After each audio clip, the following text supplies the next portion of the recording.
जय श्री राम। ओम वक्रतुंड महाकाय सूर्यकोटि समप्रभ निर्विघ्नं कुरु मे देव सर्वकार्येषु सर्वदा। राम कीन्ह चाहि सोई होई, करे अन्यथा अस नहीं कोई। प्रभु श्री राम जगत के स्वामी, हर दीन दुखियों का सहारा, आनंद कन मर्यादा पुरुषोत्तम भगवान श्री राम। बाली को तीर लग गया है, धरती पर पड़ा हुआ है और उठकर जैसे ही देखता है प्रभु श्री राम सामने खड़े हैं और उनसे सारी बातें, सारी शिकायतें करता है। धर्म हेतु अवतरे हु गोसाई, मारे हु मोहि व्याध की नाई। आप धर्म का अवतार हैं, धर्म की रक्षा करने के लिए अवतार लिए हैं और मुझे आप ही एक शिकारी की तरह मारे।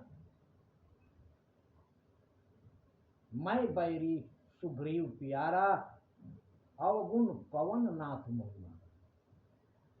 मैं दुश्मन हो गया और मेरा ही सगा भाई सुग्रीव आपका प्रिय हो गया। ऐसा हमारे अंदर क्या अवगुण था जिसके लिए आपको हमें शिकारी की तरह मारना पड़ा।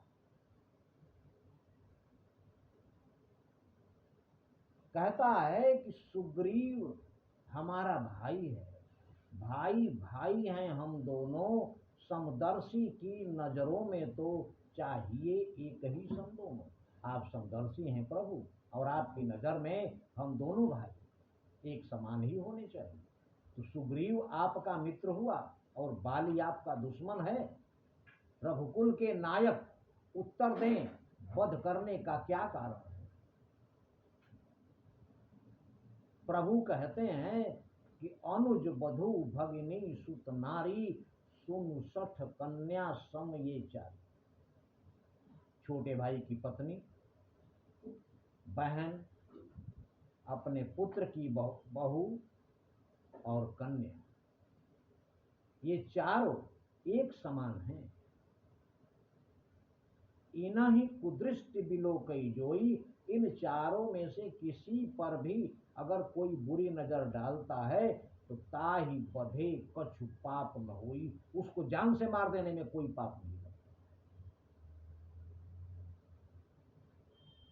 तुमने अपने छोटे भाई सुग्रीव की पत्नी को अपने महल में रखा हुआ है, छीन कर सुग्रीव से, और ये अन्याय है। इसी कारण तुम्हें मारना पड़ा हमें। बाली मुस्कुराया और कह रहा है, ये ठीक है, माना कि हमसे अपराध हुआ, किंतु आपने जो किया, बैरी का छल से कत्ल करे, ये सूरवीर का कर्म है। किसी बहादुर योद्धा का एक कर्म नहीं है कि दुश्मन को धोखे से मार दे। छुपकर जो मेरा प्राण लिया, यह रघुवंशी का धर्म नहीं। आपके खानदान में, आपके वंश में कभी भी किसी भी राजा ने ऐसा नहीं किया, किसी को धोखे से नहीं मारा। आप इसका उत्तर दीजिए प्रभु कि आपने मुझे धोखे से क्यों मारा। आपसे ऐसी आशा नहीं की जा सकती, क्योंकि आप धर्म अवतार हैं और धर्म की रक्षा करने के लिए अवतार लिए हैं। तो आपको किसी को धोखे से मारना शोभा नहीं देता।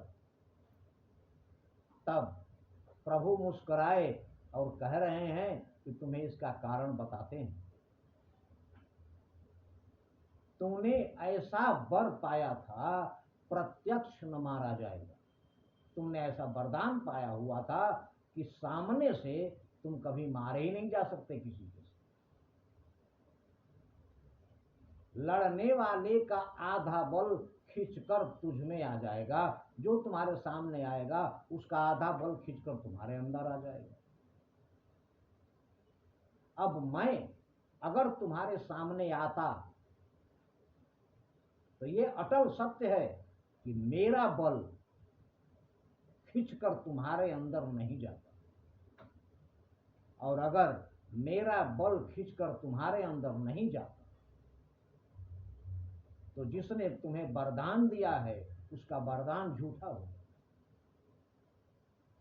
इसलिए वरदान किसी का नष्ट करें ऐसा न स्वभाव हमारा है। बस इन्हीं कारणों से हमने यह बाण आड़ से मारा है। इसीलिए मैंने ये बाण तुम्हारे ऊपर छुप कर चलाया है। लेकिन तुमने अपराध किया था, इसीलिए हमने तुम्हारे ऊपर बाण चलाया, क्योंकि मूढ़ तो ही अतिशय अभिमाना, नारी सिखावन करसिन काना। तुम मूर्ख हो, तुमने अपने पत्नी के सिखाए हुई सही वचनों को भी नहीं माना। मम भुज बल आश्रित ते ही जानी। तुम्हें पता था कि सुग्रीव मेरी भुजाओं की छत्र छाया में है, उसके बाद भी मारा चहस्य अधम अभिमानी। ऐ अधम नीच आदमी, तुमने उसे मारना चाहा। तब बाली मुस्कुराया और मुस्कुरा कर कह रहा है कि सुनहु राम स्वामी सन प्रभु, आप तो अवतार हैं नारायण के, आपके सामने चल न चातुरी मोर। मेरी चतुराई आपके सामने क्या चलेगी, आप तो प्रभु हैं। किंतु एक प्रश्न का उत्तर दीजिए प्रभु। प्रभु श्री राम उसकी चतुराई देखकर मुस्कुराए जा रहे हैं और कह रहे हैं कि कहो तुम्हें क्या कहना है। तब कहता है, प्रभु अजहूं मैं पापी। मैं पापी था प्रभु, अब मैं पापी नहीं हूं। नहीं। प्रभु ने कहा, क्यों, तुम पापी तो हो ही। उसने कहा, नहीं प्रभु, अजहूं मैं पापी, आज भी मैं पापी ही हूं। आप मुझे पापी अधम कहकर संबोधित कर रहे हैं, आज मैं पापी नहीं हूं प्रभु। प्रभु कह रहे हैं, क्यों? बोला, इसलिए कि अंत काल गति तो, जिसका नाम एक बार लेने से जीव भवसागर से पार हो जाता है, वो राम सामने है मेरे, ऐसा तो बड़भागी हूं मैं। ऐसा भाग्यशाली कौन होगा कि जीवन भर उसने पाप कर्म किए और मरते समय प्रभु श्री राम का नाम को छोड़िए, साक्षात प्रभु श्री राम सामने खड़े हो। ऐसा अवसर किसी पापी के भाग्य में नहीं होता प्रभु। प्रभु मुस्कुराने लगे और बाली हाथ जोड़कर प्रभु के सामने उनके मुखारविंद के दर्शन कर रहा, टकटकी बांधे। आगे की कथा अगले वीडियो में। किंतु प्रभु को कभी भूले नहीं, क्योंकि नहीं कली कर्म न भगति विवेकु, राम नाम अवलंबन। जय श्री राम।